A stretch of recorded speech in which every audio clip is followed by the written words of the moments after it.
Parkour has always been a fundamental aspect of the Assassin's Creed games. While it can be practiced in natural environments, the mechanic truly excels in urban settings. Although the franchise features numerous cities, they are not equally designed for parkour. So how do these locations influence the mechanic, and which one stands out as the ultimate playground for mastering this skill?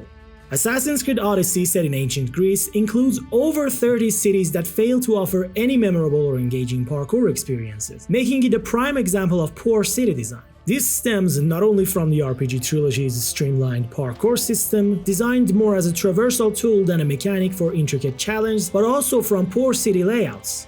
Whether we're talking about small settlements or sprawling locations like Athens, the cities in Odyssey suffer from disconnected buildings, wide gaps with empty streets, and a lack of ropes or beams to link rooftops. These design flaws result in parkour becoming unnecessary to move around cities due to how sluggish and unsatisfying everything feels. To make matters worse, Cassandra's godlike abilities, such as immunity to fall damage, strip parkour of its risk and reward dynamic, rendering the mechanic nearly irrelevant. While other RPG-era titles like Origins with cities like Alexandria and Memphis, or Valhalla with London and Jorvik performed slightly better than Odyssey, they ended up sidelining parkour significantly. Despite that, while Mirage used the same parkour system from the RPG trilogy, it worked much more effectively thanks to Ubisoft Bordeaux's thoughtful city design by putting vertical movement into priority. Baghdad, though lacking tall buildings due to its historical period, compensates with well-planned routes and supportive structures that connect one side of the city to another. These allow for smooth parkour sequences and advanced moves in the city, offering a satisfying experience for longtime fans of the franchise and proving that even one of the least favorite parkour systems of the entire series can become engaging and fun.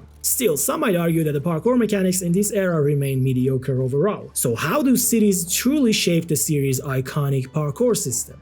Moving forward in time, Assassin's Creed Unity takes players to late 18th century Paris, a city filled with diverse, multi-story buildings. Some of them even feature interactable interiors that increase parkour options. Paris is packed with intricate routes and interconnected paths tailored to the new parkour mechanic. Speaking of which, the new parkour system heavily relied on animations and implemented refined mechanics like a dedicated parkour down button, which initiates a set of animations for descending a structure and ends when the character reaches ground. Many of the buildings are one-to-one recreations, meaning that not only they are pretty massive, but scaling them could also take a long time as well. However, by creating a fast movement system and unique paths, Ubisoft managed to build one of the best cities in the series to explore via parkour. The streets are also extremely busy, perhaps the last time we saw this many NPCs in an AC game, which encouraged players to climb buildings to avoid slowing down. However, while Paris' structure invites you to scale it up, despite its accessibility and engaging exploration, certain areas lack proper integration of parkour elements. For example, crossing the river is limited to bridges or swimming, cutting the flow of the movement. And some regions are riddled with dead-end parkour routes or vast empty ground with no means to traverse quickly, disrupting the flow and pacing, making parkour feel slightly redundant. While those are absolutely minor drawbacks in Unity's city design, Assassin's Creed Syndicate, despite using a similar yet refined parkour mechanic and featuring a visually stunning London, took these missteps to another level. The 19th century city boasts towering buildings, factories, and large landmarks, arguably too tall for standard parkour. To address this, Ubisoft Quebec introduced the rope launcher, making traversal easier but sidelining traditional parkour in the process. By the way, if you're interested in learning more about the rope launcher or other Hidden Blade iterations, check the video linked above.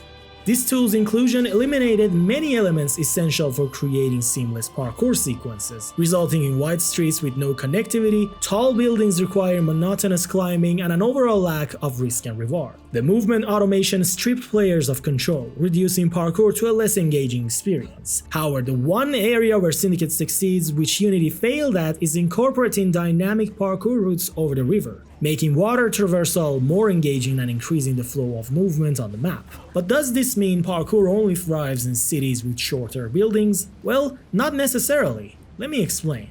Assassin's Creed 3 introduced significant change to the existing parkour system of the Ezio trilogy. By improving animations, increasing speed, more interactable city elements, albeit automated, and allowing traversal through nature by climbing rocks and trees, the game brought lots of interesting innovation to the series. AC3's 18th century Boston and New York feature somewhat historically accurate structures, bleak atmosphere, and changing seasons that enhance immersion. Streets were often crowded with NPCs doing their business or guards marching in greater numbers than in other games of the series. However, both cities suffer from design flaws that disrupt parkour flow. Boston, despite its decent structure, has wide streets with long disconnected gaps, dead-end parkour routes that rely on extremely specific jumps, and lots of open areas where running around feels more natural than parkour. These issues create stutters in flow, undermining an otherwise solid parkour system.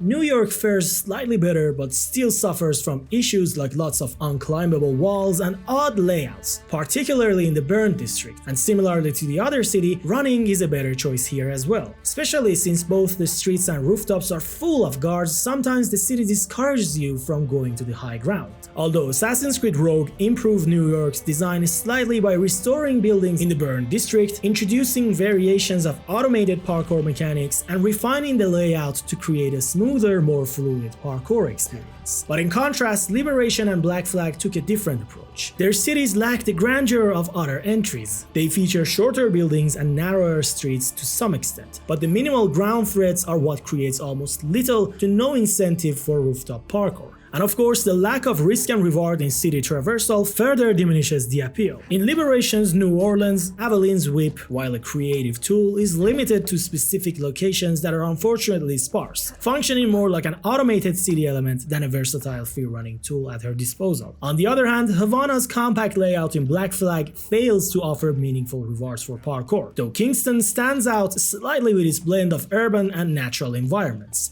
Its design increases challenge and promotes smoother flow, making exploration more engaging despite its more open areas. Regardless, in both games, going around the cities via parkour is not as interesting as it is in almost rest of the series. But what happens when the franchise gets everything from parkour to city design right? The first Assassin's Creed lacks most of the enhancements parkour received in later games. However, thanks to its meticulously designed cities, correct enemy placement, and challenging obstacles, every corner of the world feels rewarding to explore. While parkour in AC1 is slower than in the rest of the series, cities like Jerusalem, Damascus, and Acre fully support advanced movement techniques for faster traversal. This means players who master the mechanics can enjoy smoother escapes, better flow, and a deeply satisfying experience. Narrow streets filled with NPCs encourage reliance on parkour, as collisions, unlike any game after the Ezio trilogy, slow Altair down significantly. Other than that, even minor mistakes can break the parkour sequence and disrupt the flow. The city design supports this dynamic perfectly, putting the player in full control of parkour by making the city layout easier to learn and memorize, which ends up making the mechanic immensely more enjoyable and rewarding. This design philosophy is continued in the Ezio trilogy, where parkour becomes faster and new mechanics help Ezio make better use of city layouts. For example, though the streets are much wider in Brotherhood's Rome, reaching every corner is way easier due to its properly designed routes, allowing players to create seamless sequences despite having a larger world. However, Rome's design has a minor drawback due to limited parkour routes to areas like Vatican City, particularly because of the river, but this is not as frustrating as it is in Unity.